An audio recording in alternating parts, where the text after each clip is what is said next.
Greetings, everyone. Hope all of you are having an absolutely fantastic day. We're back again with more King Arthur Knight's Tale. So, in this game, you play as Sir Mordred, and he has a long list of interesting abilities that you can choose from. I thought some of you might be interested in a breakdown of all the different abilities to help you figure out which ones are important and which ones you should be focusing on. Also, note that in the game, when you first start, you'll only see this first panel. And then you have to spend, I think, around 15 points to unlock the second panel, and then maybe 20 points to unlock this third panel.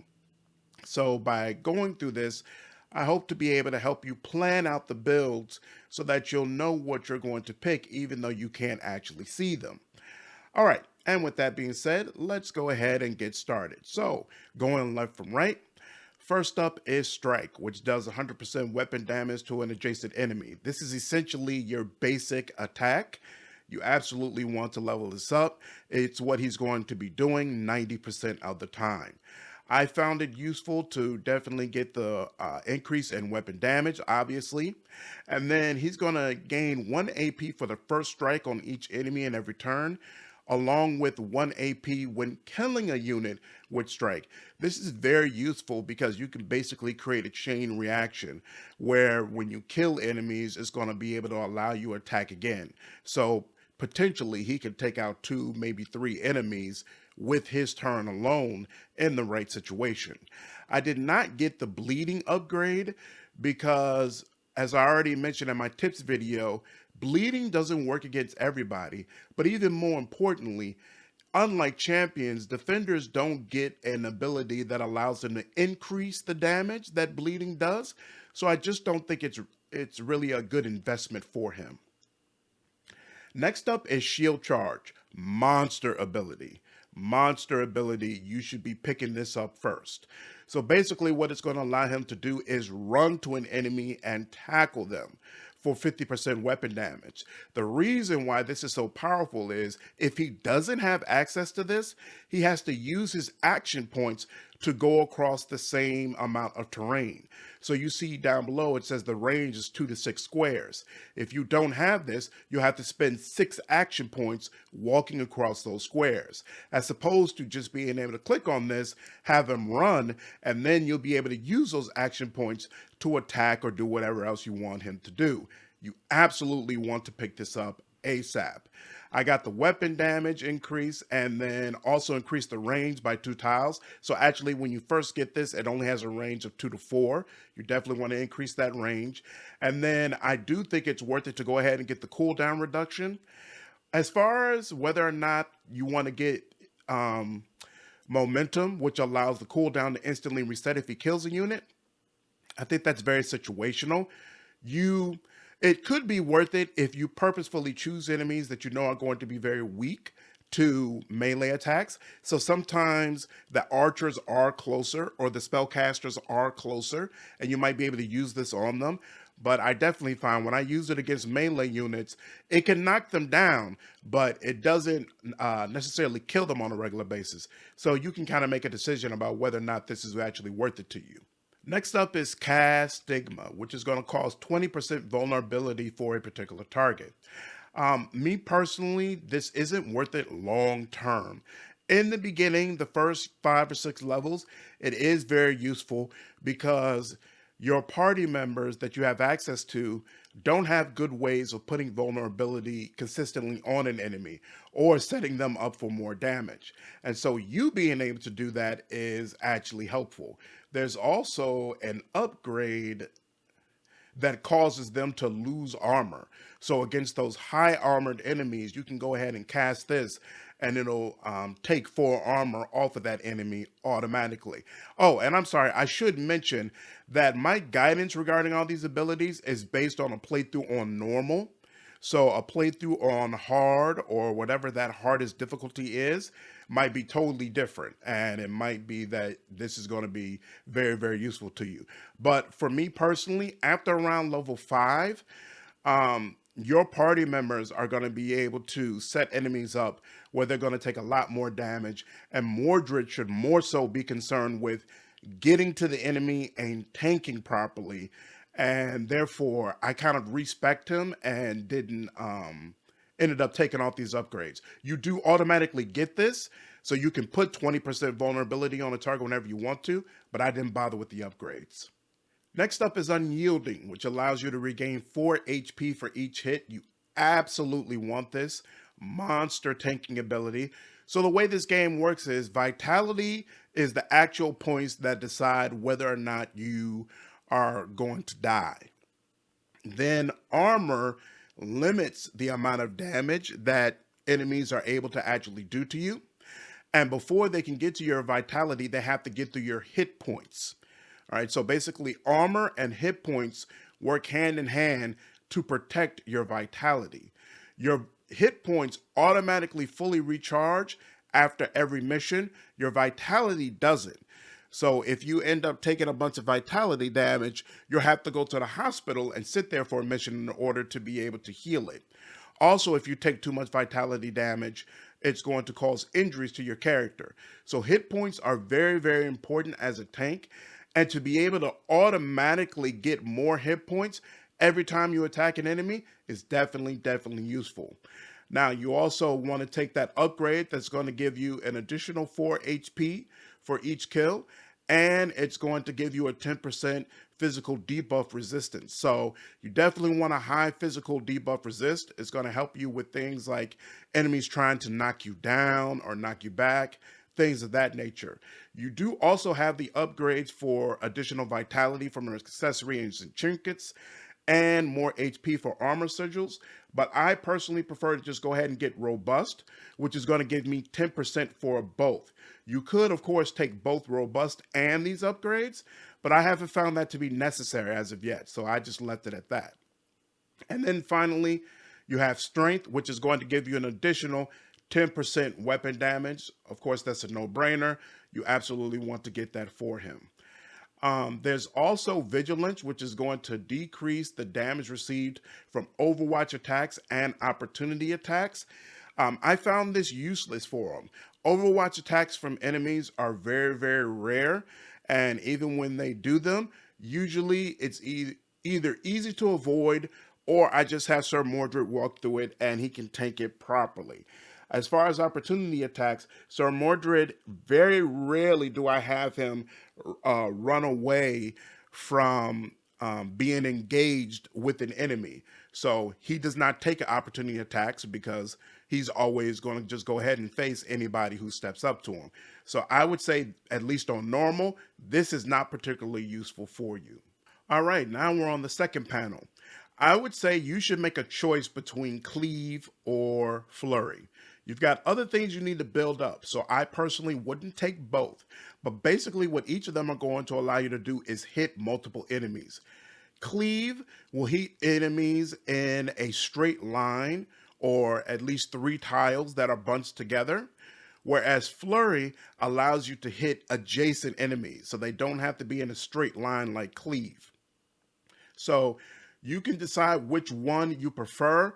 I prefer Cleave just because to me it looks pretty when you have 3 enemies all nicely lined up and then you just chop into all of them. As far as the upgrades, I really like Momentum, of course, because it gives you more weapon damage. I don't like Knockback on my tank because I want to keep enemies engaged, so I ignore that.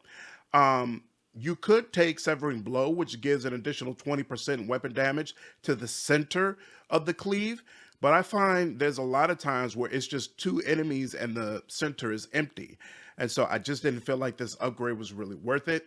And then we've already talked about why I don't really take the bleeding effects. For Flurry, it starts with 100% weapon damage, but you can increase it to 115% weapon damage. It can also do 30% armor breaking. You can gain an AP when killing a unit with Flurry. And you can upgrade it so that you'll be able to flurry 3 enemies instead of 2. So honestly, I would say probably Flurry is better, especially since I think all the upgrades for Flurry are useful, whereas I only do 1 upgrade for Cleave. But again, just me personally, Cleave just looks so beautiful when you set it up properly. So that's why I have Cleave, but you can decide which one you personally prefer. Next up, we have Armorer. You definitely want to pick this up. So first, it's going to allow you to lose one less AP from heavy armor sigils. So his action points were originally 6 and now they're 7. This is actually a big deal for him because if you go back to the way strike works, it's going to cost 3 AP. So if you have 7, first you're going to hit an enemy and then that's going to reduce this down to 4 AP. But you get an additional AP every time you get that first strike. So it's actually going to bump it up to 5. Then you're going to do another 3 AP when you hit an enemy again, and hopefully you'll kill it. And then this will trigger, give you another AP, which is going to bump this up to 3, and then allow you to do yet another strike. So it's going to make it much easier for you to kill at least one enemy every time you have a turn, especially if you're able to conserve your AP by getting to the enemy with shield charge. So you definitely want this. Then it also has the upgrades that's going to increase your armor by 2. So it has 2 versions of thick skin. And then it does allow you to increase your HP by 10% if you take these 2 upgrades. But again, that's 2 skill points. I prefer to just put these 2 skill points into robust, which is going to increase your vitality and your HP from the things that you get by 10%. At this point, you do also have access to Thunderbolt, which is your first lightning attack. I personally found that it wasn't worth it. It cannot be blocked, so that's awesome. But it has an AP cost of 5. And the amount of damage that it does, to me, it just wasn't worth it based upon that crazy high AP cost. I think I found it more effective to just go ahead and swing my sword, get more HP, and be done with the turn. So I did not pick this up. I also did not pick up the 20% mental debuff resist at this time. And that's because 20% does nothing. You have to have other things that add to it to give it a higher percentage. So mental debuff is supposed to stop you from experiencing things like being frozen, being stunned, things of that nature. And it did nothing. Every time an area of effect occurred and my party members were stunned, Sir Mordred was stunned as well. So I went on ahead and respect and took this off. Now, it is worth it later on, in my opinion, even though I haven't really tested this. But at some point, I am going to pick up all resistance, which is going to increase my mental debuff resist by another 10%. And then there's also yet another 10% increase that you can do, which will give you 40% overall. Now, I assume this is going to work because my 45% physical debuff works very well. Mordred very rarely gets knocked down or knocked around. And so I would assume that mental debuff works the same way, where if I get it at 40% or above, it's going to provide real protection that I will actually notice. Real quick, before we move on to the last panel, if you enjoyed this video, I would really appreciate you hitting the like button. It helps me figure out what content the channel is enjoying and helps spread my videos to more people. I really appreciate all of your support. Okay, so now continuing on to the last panel, you have recuperate, which is going to give you 30 temporary HP for 1 turn. Now, if you look at the upgrades, you can increase it so that it lasts another turn. It'll provide more temporary HP. It's going to give you some additional armor, and it's going to give you a 30% mental debuff resistance. I personally don't like the temporary buffs on my tank. I'm all about mitigating the damage that he constantly takes. So me personally, I ignore this. But there are definitely times where you can look at the battlefield and know, all right, my tank is about to get absolutely hit up on this next turn. And so you can kind of predict when you would need to go ahead and trigger this. So I'm not saying that it's useless, just for my personal play style, it doesn't really fit. We already talked a little bit about all resistance, but the other upgrades, it can increase your physical debuff resist, and it can give you an additional injury token. So remember that I said if your vitality gets hit too much, you're going to take an injury, and injuries can only be healed at the cathedral by sitting for at least one mission at the cathedral in Camelot. If you have an injury token, it's basically going to absorb that injury and protect you from from having to take it. So overall, I would say that to increase your defense, definitely this is something that you want to take, especially like I said, for the mental debuff resistance in combination with strong willed. Next up is shield block, which is absolutely another tanky ability I feel like I'm going to want to take. It's going to increase block by 5%. And then it's also going to increase block by 5% when you're outnumbered. So I think you have to have, it's either 2 or 3 enemies at minimum that are engaged with you in order for you to be outnumbered. Then it's also going to allow you to block while flanked, so enemies can backstab a tank. It's very, very important to check which direction your tank is facing at the end of his turn if you know the damage is coming from a particular area. This does not matter as much for my Sir Mordred because he has an item that automatically turns him to wherever the damage is coming from. So whether or not this is useful is based kind of upon the setup for your particular Sir Mordred, but if you don't have something like that, I highly recommend this because those backstabs will shred your tank. And then additional block when he's at full HP. And the damage suffered from the first attack of each enemy in an encounter is reduced by 100%. So obviously all of this is going to make him more tanky. Tanking is the #1 role of Sir Mordred, so I would venture to say you probably want to pick up both of these at some point. Oh, by the way, even though I'm at level 15, for those of you who are also at level 15, you might notice that I have more points than what you might have. And that's because, like I mentioned in my tips video, I gave all of my extra skill points to Sir Mordred. And you can probably kind of see why. He needs to have these tanky abilities to help him stay upright, but he also needs more points in order to ensure that he's good in fights as well.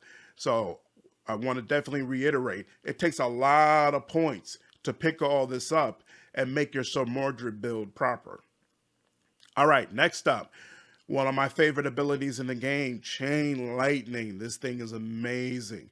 So basically it's going to allow you to choose 3 targets or 4 targets if you get the upgrade, and it's going to do lightning towards them at a cost of only 4 as opposed to the 5 for Thunderbolt. This thing can absolutely obliterate some enemies. Being able to do 20 or 30 damage to 4 enemies in one go is very, very useful. So I have the upgrade for how many can be targeted. I have the upgrade that reduces the cost of Chain Lightning by 2. And I have the upgrade that increases the weapon damage for Chain Lightning as well. And of course, I also picked up the overall 10% increase to weapon damage, helping to make this very powerful. There's also Shock, which is going to reduce the AP for that particular creature by 25%, or 50% if the unit has armor.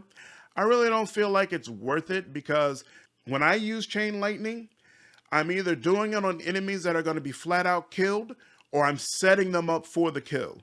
I don't expect these people to live past my turn.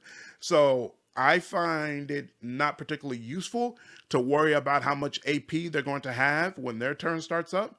But depending upon how you use it, your mileage may vary. Next up, Robust. So I've already gotten 2 versions of Robust. If I have an extra 2 points left over after I get all resistance and shield block, then I might go ahead and pick this up if I feel like he could use some more tankiness. And then finally is damage over time resistance, so you can reduce the turn duration for incoming bleeding, burning, and poison effects by 1. It's very, very rare that I see Sir Mordred being affected by these, to be honest with you. So I would venture to say that this is not worth it. Maybe in the late game, there'll be some new enemy types where I'll say, you know what, you should go ahead and pick this up. But as of right now, as you can see, I'm level 15. I assume the cap is around level 20, so I should be relatively close to finishing the game. I would say that this is not really worth it. And that is all of my thoughts regarding the abilities that are available to Sir Mordred. Hopefully, this information was helpful to you and will help you make a decision about how to build him up in your particular playthrough. If there's any other content that you all want to see for the channel, please leave a comment down below. Let me know. I'm happy to give whatever information I can. Hope all of you enjoyed this video. If you did, please leave me a like, share this content, and subscribe to the channel if you haven't already. I will see you all in the next video. Take care.